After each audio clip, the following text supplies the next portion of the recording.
Hello everybody and welcome to Amphlett Reviews, back with another Hong Kong content review. I'm coming to the end now, and I figured it'd be perfect to end this little kind of series of movies on some Jackie Chan films and leading up to Drunken Master 2, and obviously doing the first movie before Drunken Master 2. I'm going to end the series on being the fact that some of the access to some of his later movies, being his last film being Drunken Monkey, I have no access to, I have no way of watching it, so I think it would be a good point to end it with Drunken Master 2 and to kind of celebrate on kind of Long Kai Wai's best films out of his filmography. But before going to Drunken Master 2, it's time to dive into the first entry, which I haven't reviewed on the channel, directed by Yu Ping, a legendary director that still does show a really wide range of very unique and very interesting movies from his filmography.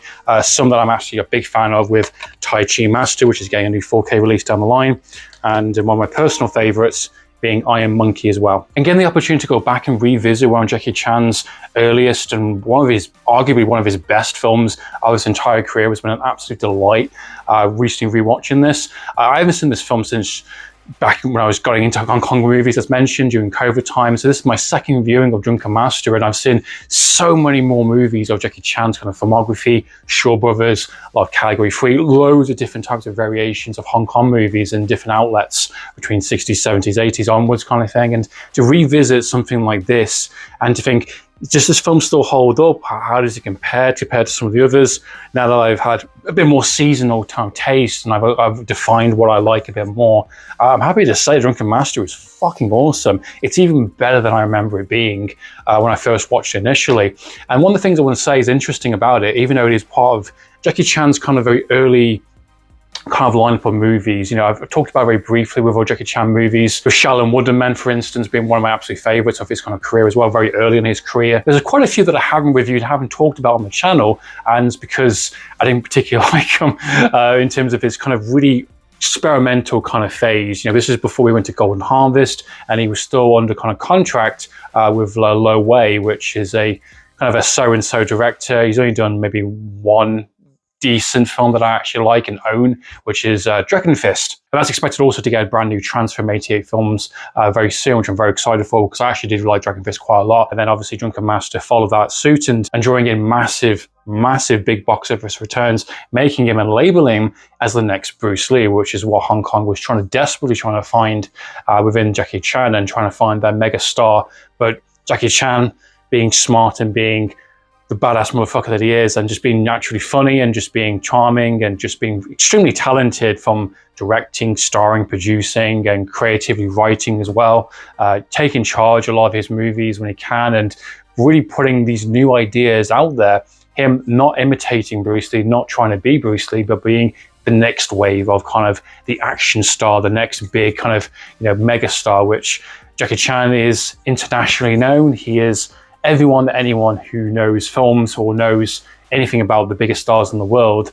Jackie Chan is definitely going to be one on your lips. You're going to know who he is, regardless if you've seen any of his films or whatsoever. And bringing this back to Drunken Master proves how good he is, even with his restrictions, even though he's under contract with, you know, seasonal films at the time, Seasonal Film Contract Corporation.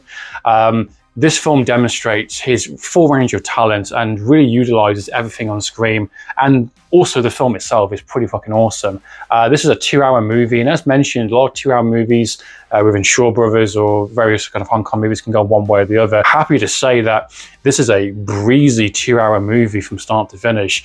One of the good things about revisiting this film after so long, as mentioned, is having a bit more of a hindsight into the movies, and this film is a masterclass. This is a fantastic film from a director's kind of point of view. You know, one of my favorite directors doing a Jackie Chan film, one of his early careers, and Jackie Chan just firing in all cylinders in terms of his performance, playing a legendary kind of, you know, portrayal of Hong Chang-hyuk, which has been portrayed quite a few times now within Gordon Liu and even the famous Once Upon a Time in China series with Jet Li. And this is definitely one of the most captivating and one of the most kind of striking performances of that interpretation, being the fact that Jackie plays him so goddamn well. And one of the things about Jackie's early career, of his early kind of portion of his movies, he's always playing the cocky little shit. He's always playing the student or the someone who is basically kind of mouthing off a little bit. But one thing I do appreciate, and one of the things that makes Jackie Chan so unique to watch on screen, is that he's willing to kind of humiliate himself. He's willing to be the butt end of the joke. He's willing to get, be, defeated quite easily. And most of this film, I'd say the good hour of this film, he's getting his ass kicked. He's, being a little bit too big for his boots. He's kind of mouthing off a little bit, and he's getting his ass completely whooped by these various different types of characters, whether it's the master character, which is kind of teaching him kind of, martial arts, and there's some really funny exchanges back and forth between that kind of dynamic. The villain character is obviously making him a lesson. And one of the things that's surprising about this film is that the music is so goddamn good. The scoring for it, how it's paced in terms of that music, how the tone of the film helps with the music as well. It's really helps, and it's a lot better handled than most kind of very early kind of Hong Kong movies that I have seen, because it can be a little bit inappropriate to what the film's actually trying to do with its tone, but all the music is really kind of pitch perfect, especially with some of the humor and the gags. It kind of lets the scene play out. Sometimes there's very little scoring at all, and it just kind of lets the scene play out. This film is kind of infamous for kind of, Hong Kong cinema, so there isn't a lot more I can add to that isn't already been said prior, I imagine. But this film is absolutely fantastic from start to finish. As mentioned, Jackie Chan is just firing on all cylinders, delivering fantastic performance of this version of the character. His humor is really on point. He's so goddamn funny in this film. He's so good, and every character he interacts with, whether it's the villains, whether it's master character, or even when he's at the kind of the restaurant and he's facing against kind of King Kong with no freeloaders, that's really funny. His expressions, his mannerisms, and what he does and what he says is really, really good, and it's a real delight to kind of see that, and to laugh as so much that I have watching this film again. It reminds me of how much I love Jackie Chan movies, and why he is essentially the king of this type of material. And also, surprisingly, the supporting cast is fantastic as well. The villain characters are really well defined, really interesting. The location, the geography is great as well. These various different locations.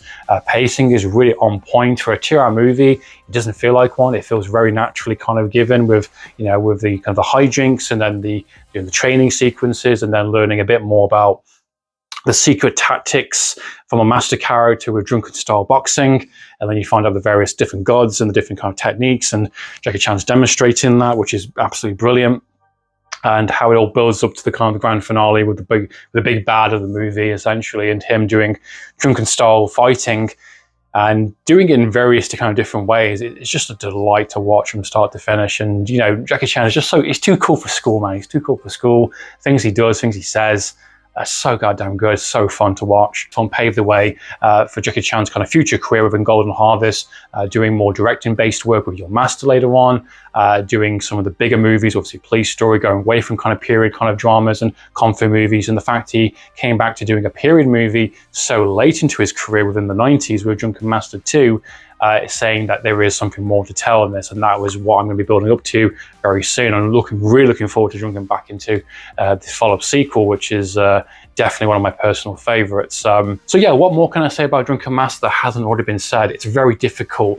The film itself is a masterclass. It's definitely one of the best of Hong Kong's kind of output. It's one of the best of Jackie Chan's kind of career. Definitely very underrated. If Drunken Master 2 is fantastic, but this is absolutely fantastic as well in its own right. It's definitely the blueprint for a lot of other kind of imitators, a lot of other kind of movies that are trying to be like Drunken Master kind of based in terms of interpretation. It's one of Jackie Chan's best films. It's one of Yu Ping's kind of best films as well in terms of his filmography. The comedy is on point. The action is phenomenal. The fight scenes are amazing. Different variations, and the fact again that you've got a character, a main protagonist character, that's willing to kind of humiliate himself, get himself thrown away on the streets and being beaten up and being mocked, and to rise to the occasion, which he does very well within a lot of his movies. So what are your thoughts and opinions on Drunken Master? What's your favorite, Drunken Master 1 or Drunken Master 2, which is the better one? I'm very curious to see your thoughts and opinions, guys. So in the meantime, guys, Amphlett Reviews, signing out.